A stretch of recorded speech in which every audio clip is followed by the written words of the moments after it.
Hello student, देखो last class हम लोगों ने अपने केमिस्ट्री के अंदर डिस्कस किया था, नया चैप्टर स्टार्ट किया था इलेक्ट्रोकेमिस्ट्री। वहाँ पे हमने इंट्रोड्यूस किया था गैल्वेनिक सेल। दो टाइप के सेल होते हैं, एक गैल्वेनिक सेल, एक इलेक्ट्रोलाइटिक सेल। गैल्वेनिक सेल हम लोगों ने स्टार्ट किया था और सबसे इंपॉर्टेंट चीज, एक सेल रिएक्शन को देख के गैल्वेनिक सेल को रिप्रेजेंट करना और गैल्वेनिक सेल के रिप्रेजेंटेशन को देख के सेल रिएक्शन लिखना, ये हमने सीखा था। उस पे बेस मैंने आपको कुछ क्वेश्चन दिए थे करने के लिए, आई होप कि आप लोगों ने सॉल्व किया था। अब आप चेक करिए कि आपने सही किया या फिर गलत किया।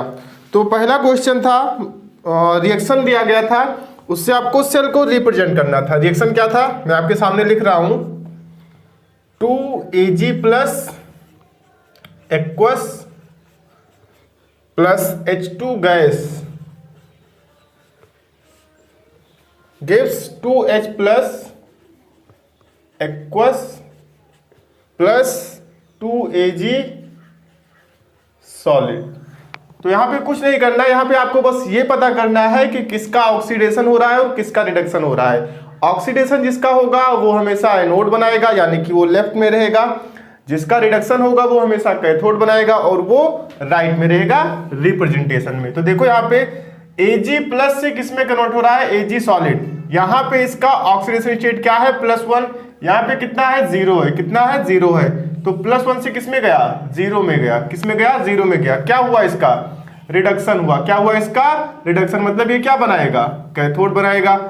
वैसे यहाँ पे देखो H2 का ऑक्सीडेशन स्टेट क्या है, 0। यहाँ पे क्या है, इसका +1। 0 से किस में गया, +1 में गया। मतलब इसका क्या हो रहा है, ऑक्सीडेशन। ये क्या बनाएगा, ये बनाएगा एनोड। बस मुझे एनोड पता चल गया और मुझे कैथोड पता चल गया, रिप्रेजेंट कर देते हैं। सो एनोड का क्या हो जाएगा, H2 gas changes to H plus aqueous. ध्यान रहे सेल रिप्रेजेंटेशन में ये जो स्टोइकियोमेट्रिक कोएफिशिएंट है ये नहीं लिखा जाता है, तो इसको ध्यान रखना। अब देखो, क्या मैं एक गैस का इलेक्ट्रोड बना सकता हूं, नहीं बना सकता। तो मुझे यहाँ क्या लेना पड़ेगा, प्लेटिनम लेना पड़ेगा। क्या लेना पड़ेगा, प्लेटिनम लेना पड़ेगा। ये रहा सॉल्ट ब्रिज। अब रिडक्शन, कैथोड की रिएक्शन, Ag प्लस से किस में जा रहा है, Ag सॉलिड में। So Ag plus aqueous changes to Ag solid. अब ये सॉलिड है, इसका इलेक्ट्रोड बन सकता है, तो हमें यहाँ प्लेटिनम लेने की जरूरत नहीं है। सेकेंड है आपका HgSO4 aqueous, HgSO4 aqueous plus copper solid gives 2Hg liquid plus Cu2 plus aqueous. ये है आपके सामने रिएक्शन और इसको आपको रिप्रेजेंट करना है। देखो SO4 पे तो 2 नेगेटिव होता है, तो इस पे क्या आ जाएगा, +2। यहां पे देखो 0, यहां पे इसका भी क्या है, 0। ऑक्सीडेशन स्टेट पता चल गया। अब मरकरी जो है Hg 2 प्लस से किस में जा रहा है, 0 में जा रहा है। अगेन इसका क्या हो रहा है, रिडक्शन है, तो क्या बनाएगा, ये कैथोड। ये 0 से किस में गया, +2 में। क्या हो रहा है, ऑक्सीडेशन हो रहा है, तो क्या बनाएगा, एनोड। अगेन मुझे पता चल गया एनोड पे कौन है, कैथोड पे कौन है, लिख दो। सबसे पहले एनोड वाली reaction, Cu solid changes to Cu2 plus aqueous salt bridge. अब चाहे आप HgSO4 लिखो या फिर आप लिख दो Hg2 प्लस एक्वस, एक ही बात है, चेंजेस टू Hg लिक्विड। बताओ क्या मैं एक लिक्विड का इलेक्ट्रोड बना सकता हूं, नहीं बना सकता। तो मुझे क्या लगाना पड़ेगा यहाँ पर, प्लेटिनम। तो ये तो रहा रिएक्शन को देख के सेल रिप्रेजेंट करना। क्या, सेल रिप्रेजेंट करना। अब हम लोग सेल को देख के रिएक्शन लिखेंगे। क्या, सेल को देख करके रिएक्शन लिखना सीखेंगे। तो आपके पास क्वेश्चन तो होगा ही, अब आपको बस चेक करना है कि आपने सही ट्राई किया या फिर आपने गलत ट्राई किया। सो पहला है सेल आपका Ag solid changes to Ag plus aqueous salt bridge Cu2 plus aqueous changes to Cu copper solid. अब यहां पर देखो, यहां पर ध्यान से देखना, सॉल्ट ब्रिज के जो लेफ्ट में होता है वो क्या होता है, एनोड। लेफ्ट मतलब क्या हुआ, एनोड, बताया था ना, ला ब्रिज पे कार। और राइट में जो हुआ वो क्या हो जाएगा, कैथोड। लेफ्ट में एनोड की रिएक्शन, राइट में कैथोड की रिएक्शन। दोनों रिएक्शन को लिखो अलग अलग, हाफ रिएक्शन होगा वो, ऐड करो। ऐड करने की कंडीशन क्या है, नंबर ऑफ इलेक्ट्रॉन्स इक्वल होने चाहिए, नहीं है इक्वल तो आप मल्टीप्लाई करके इक्वल करिएगा। तो सबसे पहले एनोड की रिएक्शन बताओ, एनोड किधर होता है, लेफ्ट में। लेफ्ट में मतलब ये रहा, तो Ag सॉलिड ये किस में चेंज होगा, Ag प्लस एक्वस, साथ ही ये एक इलेक्ट्रॉन रिलीज करेगा। ये क्या आ गया, एनोड की रिएक्शन। ऐसे ही कैथोड की रिएक्शन, तो कैथोड पे क्या होगा, रिडक्शन। Cu2 प्लस एक्वस ये क्या करेगा, ये 2 इलेक्ट्रॉन गेन करेगा और किसमें कन्वर्ट हो जाएगा, कॉपर सॉलिड में। ये रहा आपके पास ऑक्सीडेशन हाफ, ये रहा आपके पास रिडक्शन हाफ। दोनों रिएक्शन को ऐड करो, लेकिन ऐड करने का कंडीशन क्या है, नंबर ऑफ इलेक्ट्रॉन्स बैलेंस होने चाहिए। बताओ बैलेंस है, नहीं, तो मुझे क्या करना पड़ेगा, इसमें मुझे 2 से मल्टीप्लाई करना पड़ेगा, ताकि ये इलेक्ट्रॉन और ये इलेक्ट्रॉन क्या हो जाए, कैंसिल हो जाए।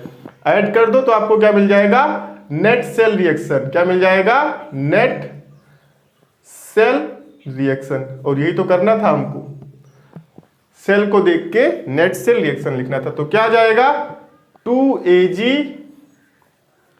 Solid plus Cu2 plus aqueous changes to 2Ag plus aqueous plus Cu solid. सही है, चलिए नेक्स्ट है आपके पास सेकेंड। इसमें कुछ लोग कंफ्यूज हुए होंगे क्योंकि इसमें टर्म्स ज़्यादा है। कुछ है नहीं, बस आपको ये पता होना चाहिए किसका है ऑक्सीडेशन, किसका है reduction. Platinum Fe2 plus aqueous changes to Fe3 plus changes to Fe3 plus aqueous salt bridge MnO4 minus aqueous changes to Mn2 plus aqueous, उसके बाद H plus aqueous then platinum. ऐसे था कुछ। अब इसमें प्लेटिनम तो समझ में आ रहा है कि हाँ हम लिक्विड का इलेक्ट्रोड नहीं ले सकते, इसलिए हमने क्या लगा लिया, वहां पे प्लेटिनम लगा दिया एज इलेक्ट्रोड। H प्लस का क्या सिग्निफिकेंस है यहाँ पे, ये H प्लस दिखा रहा है मीडियम को, किसको, मीडियम को दिखा रहा है। मतलब ये वाली जो रिएक्शन है ये सिर्फ और सिर्फ किस में हो रहा है, एसिडिक मीडियम में हो रहा है। किस में हो रहा है, एसिडिक मीडियम में हो रहा है। तो देखो यहाँ पे ये रहा लेफ्ट, लेफ्ट पे कौन होता है, एनोड। राइट, राइट पे कौन होता है, कैथोड। ये एनोड का रिएक्शन, ये कैथोड का रिएक्शन। बाकी सेल रिएक्शन लिखते टाइम इनका सिग्निफिकेंस है ही नहीं, लिख दो एनोड का reaction Fe2 plus aqueous changes to Fe3 plus aqueous, साथ ही ये क्या करेगा, ये एक इलेक्ट्रॉन रिलीज करेगा, कैथोड का रिएक्शन।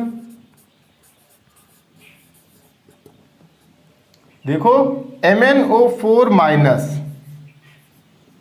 एक्वस चेंजेस, अब यहाँ पे कितने इलेक्ट्रॉन गेन करेगा, यहाँ पे इतना स्पेस हम छोड़ रहे हैं क्योंकि यहाँ पे आपको मैग्नीज का ऑक्सीडेशन स्टेट फाइंड करना है। तो सिंपल है, इसका X ऑक्सीजन का कितना होता है, बताया था ना मैंने, -2 होता है in general.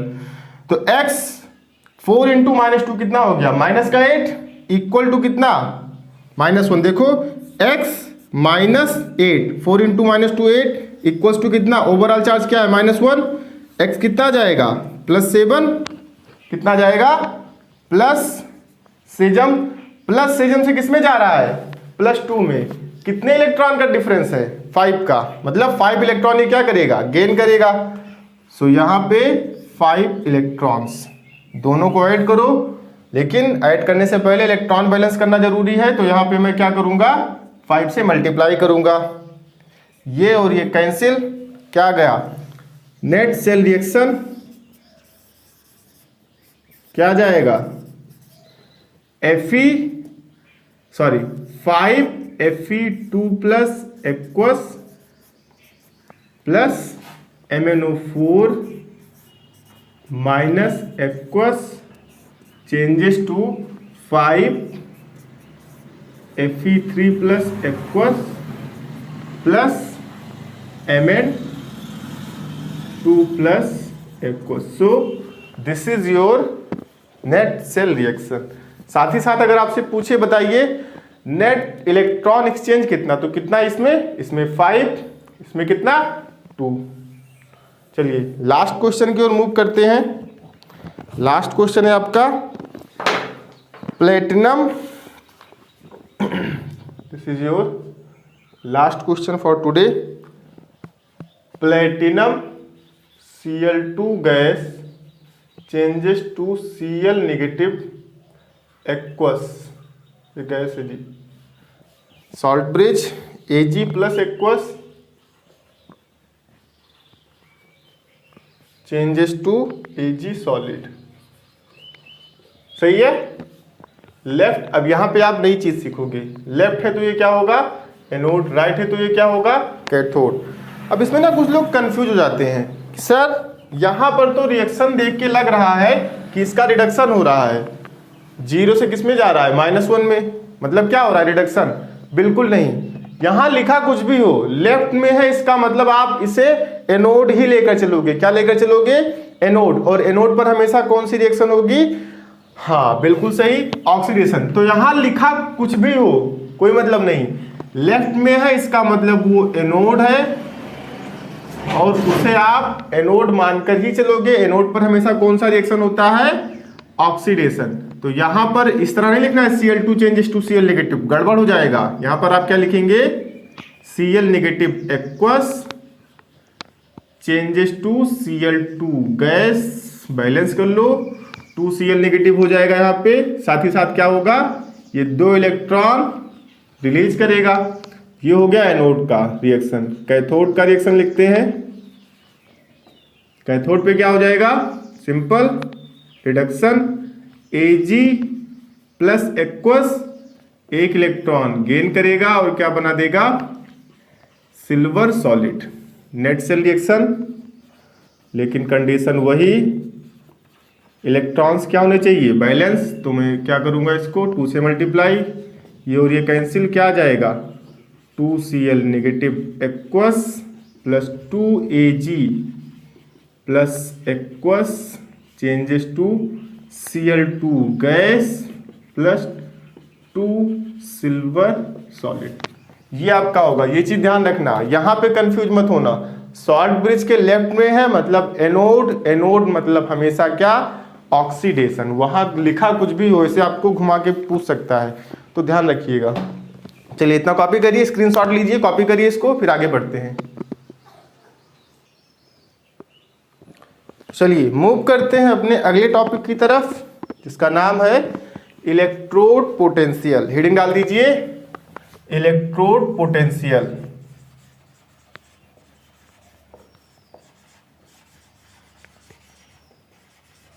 Electrode potential, electrode potential को हम लोग रिप्रेजेंट करते हैं बाई ई। किसे रिप्रेजेंट करते हैं, ई। अब इसके लिए मुझे क्या करना पड़ेगा, मुझे आपके सामने एक सेल बनाना पड़ेगा, हाफ सेल। ये आपके पास एक कंटेनर है जिसमें एक मेटल है, मान लो मेटल का इलेक्ट्रोड है, मान लो वो मेटल है M, क्या है वो M, और ये उसका electrolytic solution M plus M के ऊपर कुछ चार्ज है, सपोज N, कितना है N, Mn प्लस एक्वस किया था ना, जैसे कॉपर का, ये कॉपर का इलेक्ट्रोड था तो ये क्या था Cu2 प्लस, बिल्कुल वैसे समझो। यहां पर ये किस फॉर्म में है, सॉलिड फॉर्म में है। अब यहां पर आपके पास 2 कंडीशन हो सकती है। एक कंडीशन, या तो ये सॉलिड M सॉलिड जो है वो n इलेक्ट्रॉन गेन करके किसके फॉर्म में चला जाए, Mn के फॉर्म में, यानी ऑक्सीडेशन हो जाए इसका। M सॉलिड क्या है, changes to Mn plus aqueous के फॉर्म में, साथ ही क्या करेगा ये n इलेक्ट्रॉन लूज करेगा। जैसे था ना Cu solid gives Cu2 plus, तो यहाँ पे 2 इलेक्ट्रॉन था, यहाँ पे n प्लस है तो क्या होगा, n इलेक्ट्रॉन होगा। सिंपल है ना ये तो ये क्या हो रहा है, यहाँ पे ऑक्सीडेशन हो रहा है। क्या हो रहा है, ऑक्सीडेशन। अब ध्यान से देखो, n सॉलिड जो है ये यहाँ पर क्या कर रहा है, इलेक्ट्रॉन लूज कर रहा है। तो ये इलेक्ट्रॉन क्या होंगे, इस इलेक्ट्रोड पर, इस मेटल सरफेस पर एक्युमुलेट होना शुरू हो जाएंगे, और इस इलेक्ट्रोड पर कौन सा चार्ज आ जाएगा, नेगेटिव चार्ज आ जाएगा। सही है। साथ ही साथ देखो ये Mn प्लस कहां से मिला, ये सॉलिड जो रॉड है, मेटल का जो रॉड है वो जा रहा है किसमें, सोल्यूशन में जा रहा है। तो साथ ही साथ क्या होगा, यहाँ पे देखो बहुत सारे Mn प्लस आ जाएंगे इस सोल्यूशन में। तो उससे होगा क्या, जो पॉजिटिव चार्ज है उसका कंसंट्रेशन क्या होगा, बढ़ जाएगा। भाई पहले तो था Mn प्लस, तो उतना ही शायद, जैसे SO4 पे 2 नेगेटिव होता है, पता नहीं क्या है नेगेटिव, उससे नहीं मतलब है। सपोज P के ऊपर है N नेगेटिव, तो यहाँ पे जितना पॉजिटिव उतना नेगेटिव। जैसे COSO4 2 पॉजिटिव 2 नेगेटिव था, तो यहाँ पे तो चार्ज बैलेंस था, सोल्यूशन में क्या था, चार्ज बैलेंस था। अब धीरे धीरे क्या हो रहा है, Mn प्लस की कंसंट्रेशन देखो बढ़ रही है ना, सोल्यूशन में ही तो जाएगा, यहाँ से ये Mn प्लस जो है वो सोल्यूशन में जाएगा। तो क्या होगा, सोल्यूशन में पॉजिटिव चार्ज की कंसंट्रेशन बढ़ रही है, रॉड पे जो इलेक्ट्रोड है उस पे क्या हो रहा है, नेगेटिव चार्ज बढ़ रहा है। अब यहां पर क्या होगा, इलेक्ट्रोड, रॉड को हम क्या बोलेंगे, इलेक्ट्रोड बोलेंगे, और इलेक्ट्रोलिटिक सोल्यूशन में क्या आ गया, चार्ज डिफरेंस आ गया। अब ये आप जानते हो, जहां भी होता है चार्ज डिफरेंस वहां पर क्या जनरेट हो जाता है, एक पोटेंशियल डिफरेंस जनरेट हो जाता है। क्या, पोटेंशियल डिफरेंस वहां पे जनरेट हो जाएगा। ये तो पहली कंडीशन हो गई। दूसरी कंडीशन क्या है वो भी देख लो। दूसरी कंडीशन में मान रहा हूं कि यहां पे रिडक्शन हो गया। क्या हो गया, रिडक्शन हो गया। ये आपके पास मेटल का रॉड, मेटल क्या है M, और ये उसका इलेक्ट्रोलिटिक सोल्यूशन जिसमें वो Mn प्लस के फॉर्म में है। किसके फॉर्म में है, Mn प्लस एक्वस। यहाँ किसके फॉर्म में है, सॉलिड के फॉर्म में है। दूसरा कंडीशन क्या है, ये जो Mn प्लस है, आयन है, ये क्या करे, ये रॉड से इलेक्ट्रॉन को कंज्यूम करे और रिड्यूस हो जाए। तो रिएक्शन क्या हो जाएगा, Mn plus aqueous, n electron consume किया और क्या बना दिया, मेटल सॉलिड। अब ध्यान से देखो, ये Mn प्लस कहाँ है, सोल्यूशन में।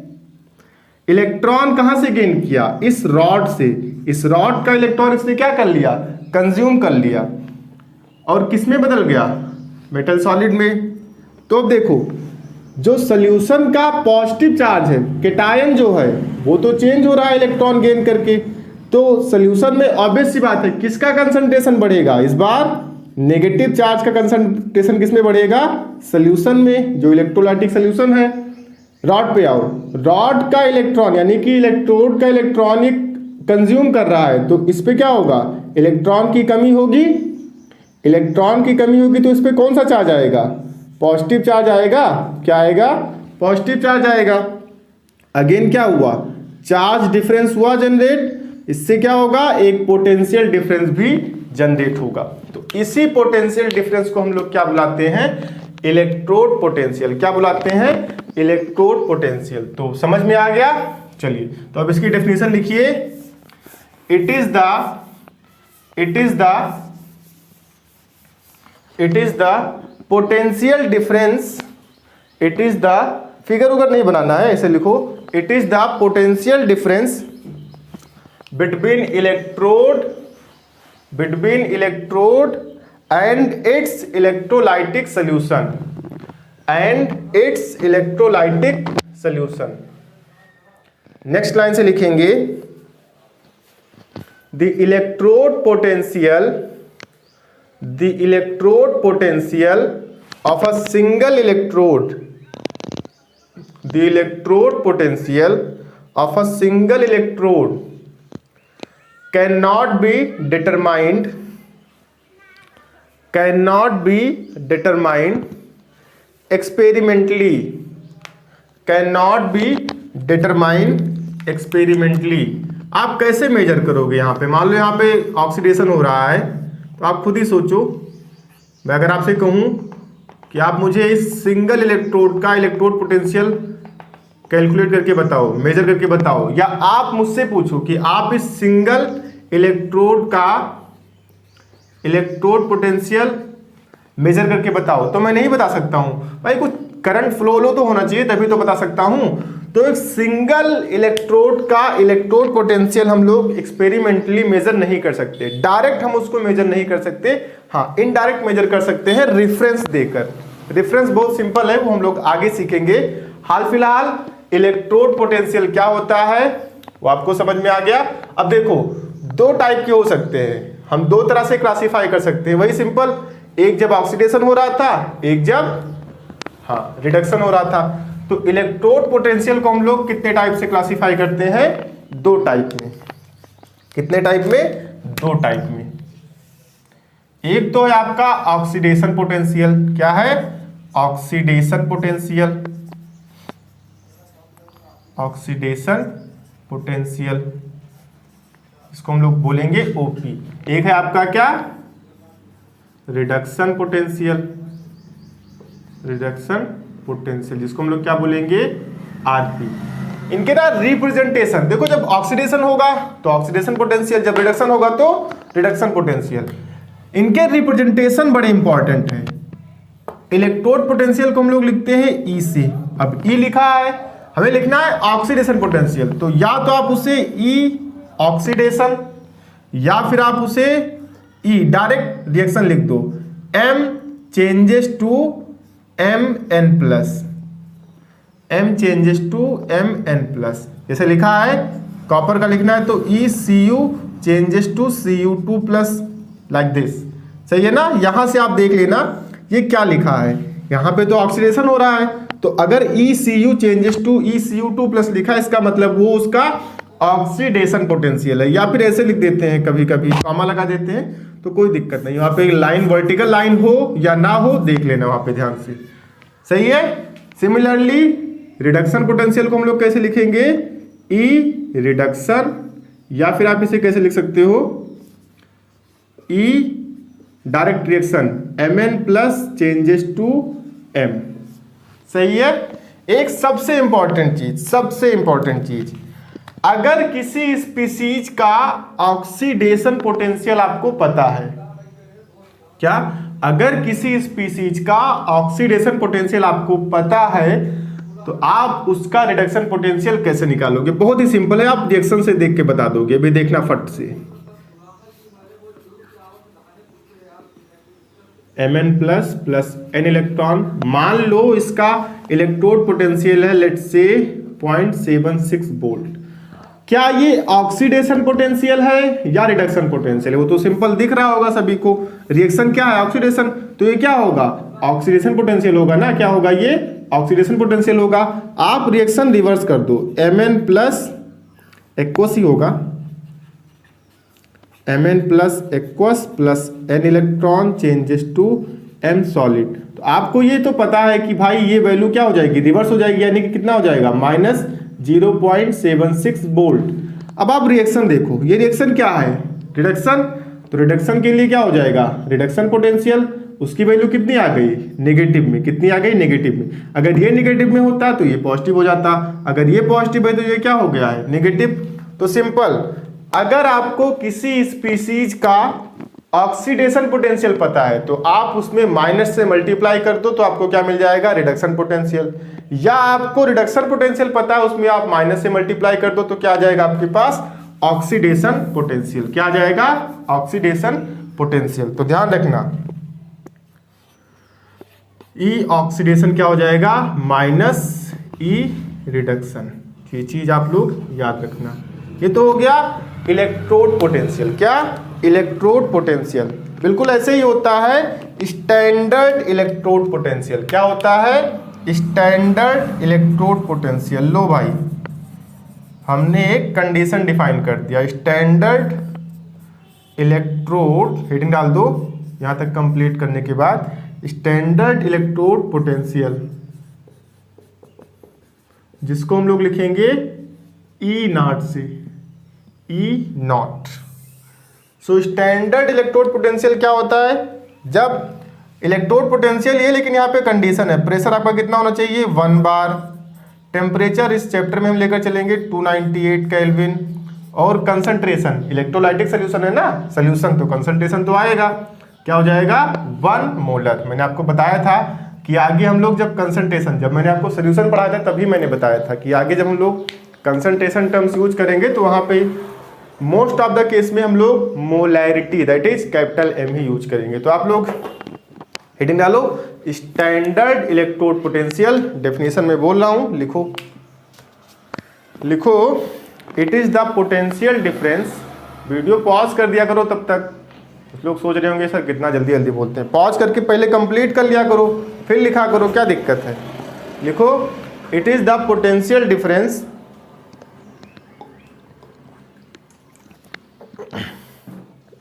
It is the potential difference at 1 bar pressure, at 1 bar pressure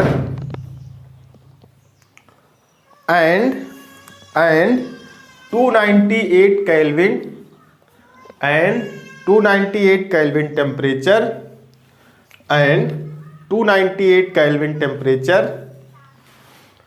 when concentration of each ion, when concentration of each ion, when concentration of each ion is 1 molar, when concentration of each ion is 1 molar, when concentration of each ion is 1 molar। सही है।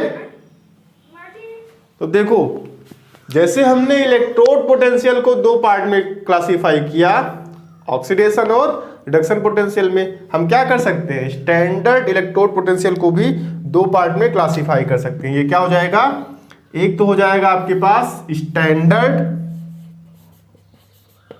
Oxidation potential, standard oxidation potential, जिसको हम लोग प्यार से लिखेंगे SOP। क्या लिखेंगे SOP। दूसरा क्या हो जाएगा standard reduction potential, standard reduction potential, जिसको हम लोग क्या लिखेंगे SRP। क्या लिखेंगे SRP। तो देखो अगेन इसका रिप्रेजेंटेशन बड़ा इंपॉर्टेंट है, इसको हम लोग रिप्रेजेंट करेंगे बाई E नॉट ऑक्सीडेशन या फिर E naught M changes to Mn plus. चलो इसका तो खुद ही लिख सकते हो, क्या हो जाएगा E नॉट, लिखते रहो साथ में, रिडक्शन या फिर E naught Mn plus changes to M। Again EOX equal to क्या होता है माइनस E नॉट रिडक्शन, तो यहाँ पे क्या हो जाएगा E naught oxidation equal to क्या हो जाएगा माइनस E नॉट रिडक्शन। ये चीज ध्यान रखना। IUPAC कन्वेंशन के अकॉर्डिंग हम लोग रिडक्शन पोटेंशियल को ही स्टैंडर्ड मान के चलते हैं। ये क्या चक्कर है, बहुत आसान सा चक्कर है। अगर कहीं लिखा है किसी स्पीसीज का, उसने बोल दिया, उसने ये नहीं बोला ऑक्सीडेशन की रिडक्शन, उसने बोला electrode potential of this metal, electrode potential of copper या इलेक्ट्रोड पोटेंशियल ऑफ जिंक, उसने बोला -0.76 वोल्ट। लो भैया, उसने बोला ही नहीं कि ऑक्सीडेशन है कि रिडक्शन है, उसने सिर्फ इतना बोला रिडक्शन पोटेंशियल ऑफ जिंक या स्टैंडर्ड इलेक्ट्रोड पोटेंशियल, सॉरी उसने बोला इलेक्ट्रोड पोटेंशियल ऑफ जिंक या उसने बोला standard electrode potential of zinc is this -0.76 volt. अब आप इसको क्या मान के चलोगे ऑक्सीडेशन की रिडक्शन, तो आप इसको मान के चलोगे हमेशा क्या रिडक्शन। क्या रिडक्शन। अगर उसने बोला है electrode potential of this metal, इसका मतलब उसने दिया है रिडक्शन पोटेंशियल। अगर उसने बोला standard electrode potential of this metal is this, इसका मतलब उसने क्या बोला है reduction potential, standard reduction potential. ध्यान रखना हम लोग सारा का सारा न्यूमेरिकल किस पे करने वाले हैं या तो रिडक्शन पोटेंशियल पे या फिर किस पे, स्टैंडर्ड रिडक्शन पोटेंशियल पे। आईयूपीएसी कन्वेंशन के अकॉर्डिंग यही हम लोग स्टैंडर्ड मान के चलते हैं। आप चाहो तो आप ऑक्सीडेशन के टर्म में बात कर सकते हो, कैलकुलेशन भी कर सकते हो, लेकिन कोई ज़रूरत नहीं है, पहले फुर्सत में निकल, ज़्यादा दिमाग लगाने की ज़रूरत नहीं है। यहाँ पे हर कैलकुलेशन में आपको ध्यान रखना है, अगर उसने दिया है ऑक्सीडेशन तो आप उसको किस में कन्वर्ट कर लोगे, माइनस से मल्टीप्लाई करके आप उसको रिडक्शन में कन्वर्ट कर लोगे। सही है, आगे बढ़े अब। चलो तो इतना कॉपी करो, फिर हम लोग आगे मूव करते हैं। नेक्स्ट टॉपिक है अपना इलेक्ट्रोमोटिव फोर्स।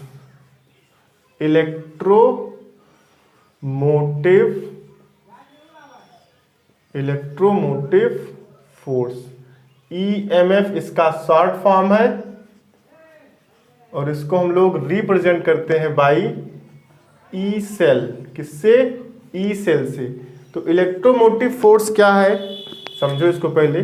मान लो ये आपके पास एक सर्किट है, एक्सटर्नल सर्किट है, जिसको हम लोग ने एक बैटरी के साथ कनेक्ट कर दिया है। ये आपका नेगेटिव टर्मिनल, ये आपका पॉजिटिव टर्मिनल, कैथोड और एनोड।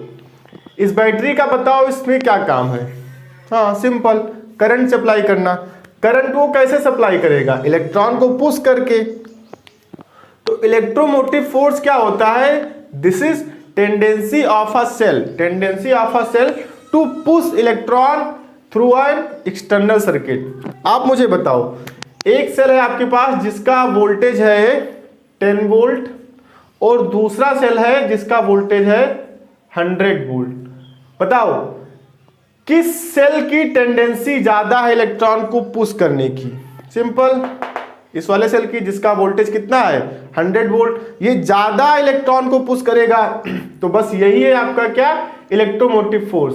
यहां पे क्या होगा, इलेक्ट्रॉन मूव करेंगे through an external circuit from cathode to anode, और उसके अपोजिट डायरेक्शन में कौन मूव करता है, करंट। तो यहां पे क्या होगा, इलेक्ट्रॉन मूव करेगा। तो यही है क्या आपका इलेक्ट्रोमोटिव फोर्स। क्या है, इलेक्ट्रोमोटिव फोर्स। तो लिखो इसकी definition, it is the tendency of a cell, it is the tendency of a cell to push electrons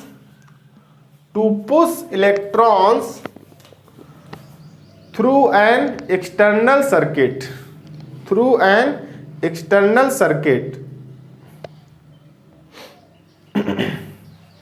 next line से लिख दो, EMF of a cell is difference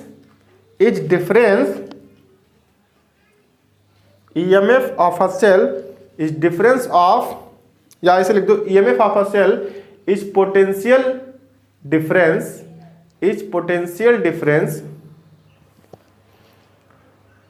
sorry cut करो, पूरा कट करो, next line मतलब पूरा cut कर दो। लिखो EMF of a cell is the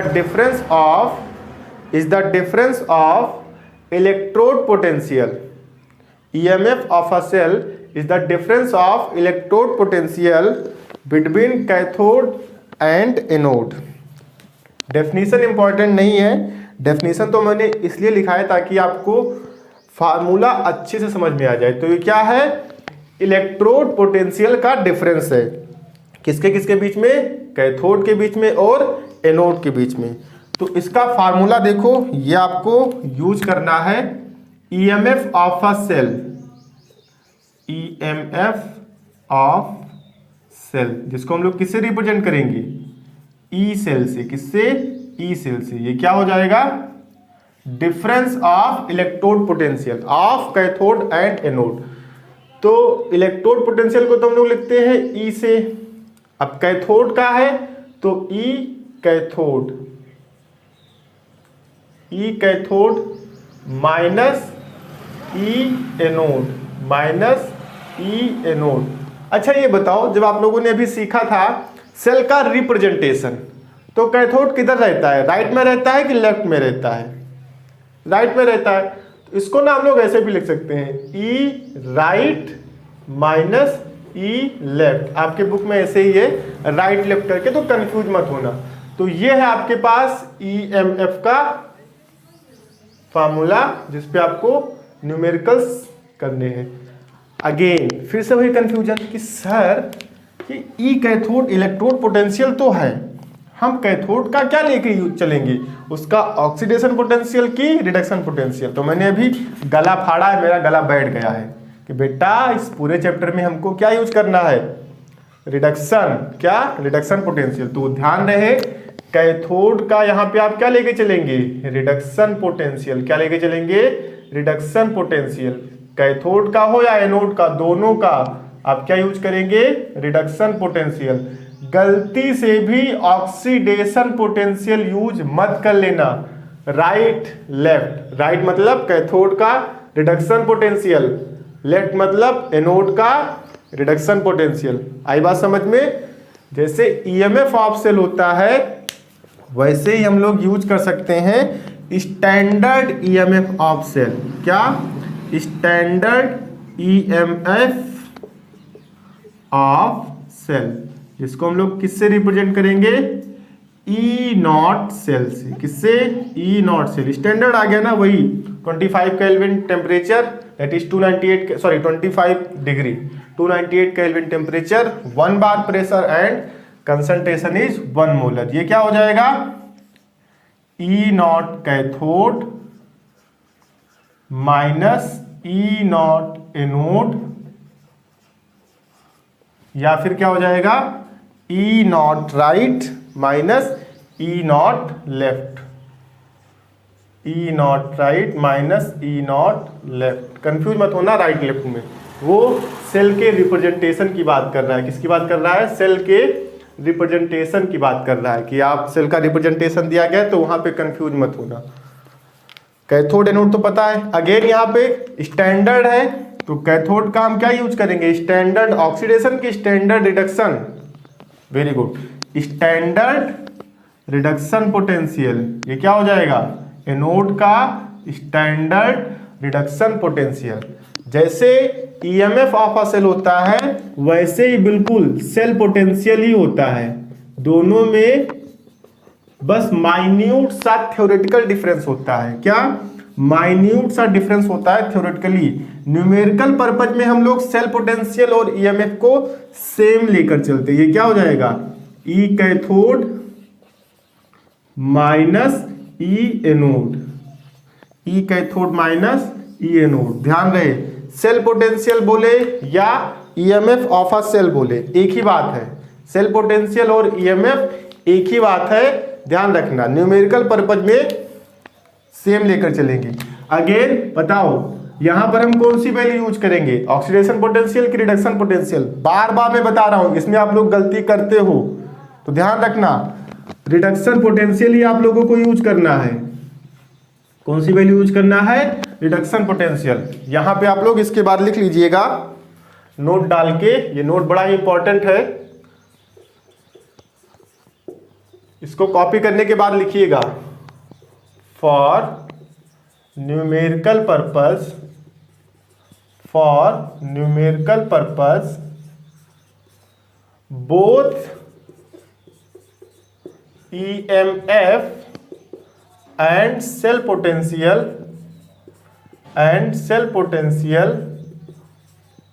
are taken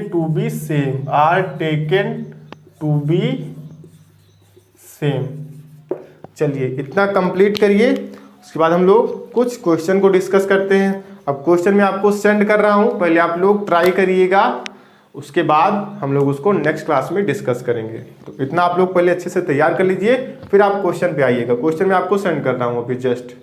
okay, thank you very much.